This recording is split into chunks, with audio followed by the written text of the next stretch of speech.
Alright, right here is the post section. Basically what you do is you go over to post in the navigation and you click on add new. And basically what you want to do is, the very basics of it is you add a title and some content and you hit the publish button. That's basically the overview of posts. There's a lot more details to it. First of all, you have your rich text editor here. That means basically it works just like Microsoft Word or an open office document. So whatever you want it to do, it will do for you. Such as if you want to hit bold, you don't have to know the HTML behind it. You just click the bold button and there you go. And the same thing applies if you want to do italics or strike through. It'll do it all for you. If you prefer to work in HTML, there's a tab over here that you can use to work in HTML. But if you want to just stick with a visual editor, you can just stick right there. And it has all the standard options: bulleted text, lists, block quotes, the left and right adjustment, and ability to add links, and also spell checking. Spell checking is kind of slow in WordPress. You might just want to stick with the spell checker that your browser provides, and just about all of them provide one.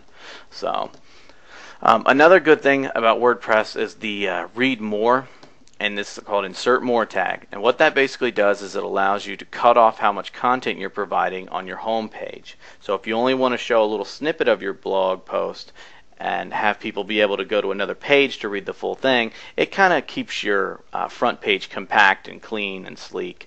That way you're not showing massive blog posts for all this content loading that people have to wait for. This allows things to go very fast and very smooth, and just have your people scan over it to see what they want. Another valuable tool that a lot of people don't really use is the full screen mode. You click on this and this will put everything into your full screen. So if you have a tendency to write long blog posts, or you have a tendency to edit things in a very stylistic way and you want to see what it all looks like, you can use this full screen option. So don't forget that that's there. It's a very useful thing.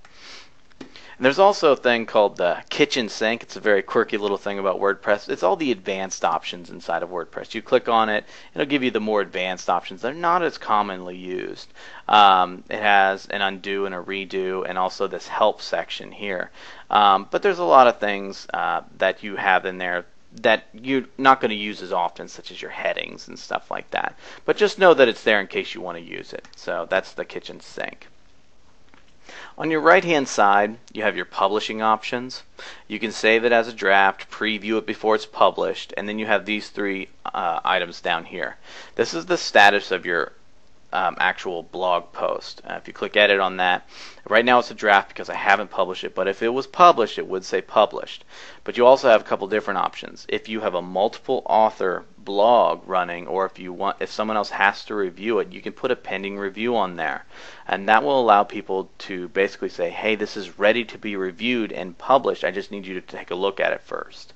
So that's a really good option if you're a multiple author blog owner. This is your visibility, is the next one. Right now the visibility is public, so that means that the moment that you hit publish, it'll start going on your home page immediately. There's a couple different options you have though.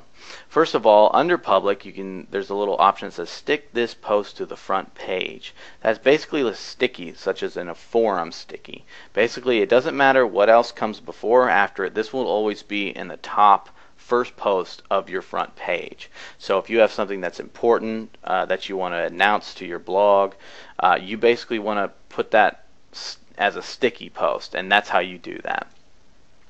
The next one is password protected. Basically, it'll still show up to everybody as a post that you can view, but in order to view it, after they've clicked on it, they're going to have to enter a password to see all the content.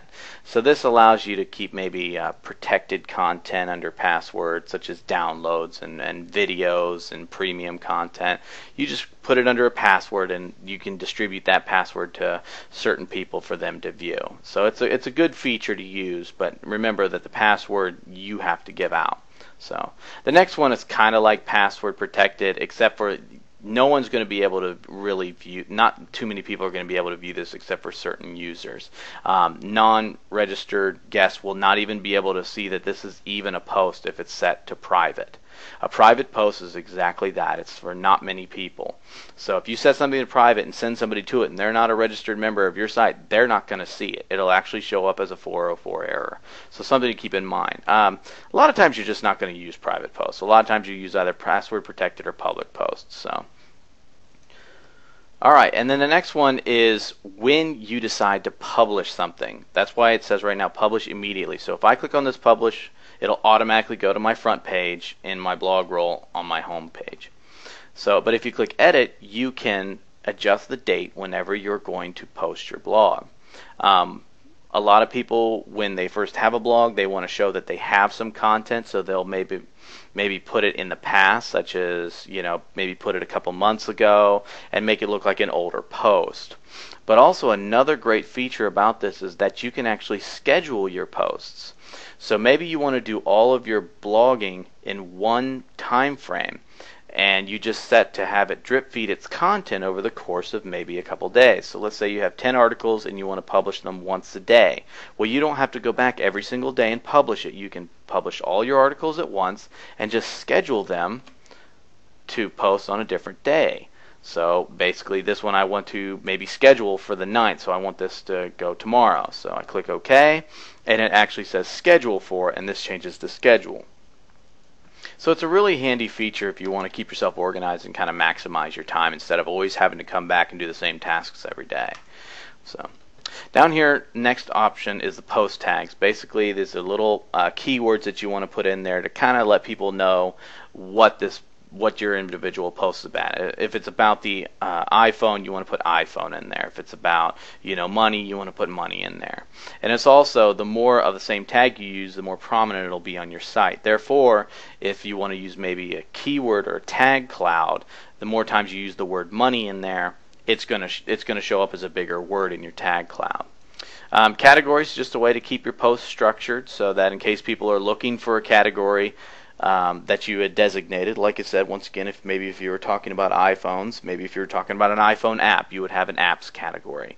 And that way people that maybe you always want to read your blog but really want to read more about, let's say, the iPhone apps, they're going to go to the apps category.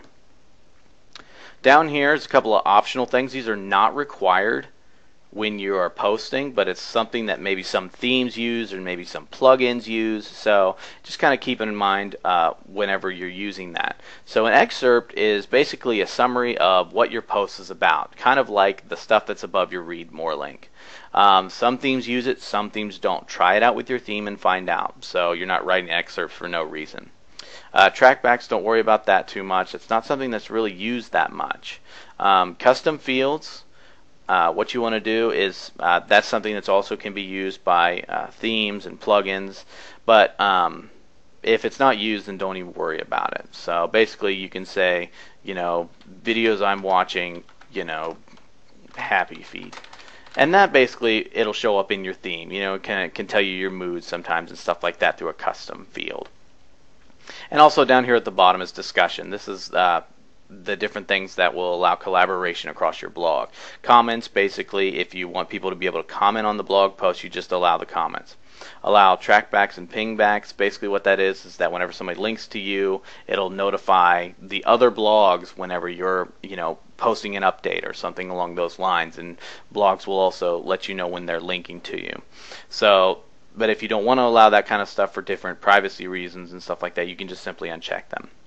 And that about does it for posts. Basically, there's a couple more advanced options that we'll cover later on in other videos, but this pretty much does it for adding a post.